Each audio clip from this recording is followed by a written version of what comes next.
E questa mi hanno smontato la serratura, adesso è appoggiata. Il cortile di porco ha fatto festa.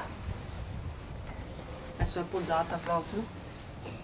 E anche la porta laterale. Cosa è successo ieri sera? Niente, è scattato l'allarme come sempre e ho abbandonato il mio negozio, sono venuto qua di corsa, in 5-6 minuti ero già presente il fatto e naturalmente sono scappati come che mi hanno visto.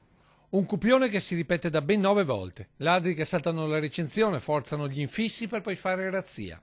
E sempre di mira questa villetta di via Sozzi nel quartiere di Mazzocco a Mogliano.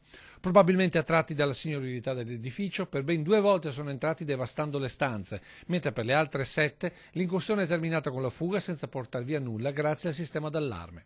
Hanno divelto le finestre, la porta, hanno messo fuori uso le telecamere.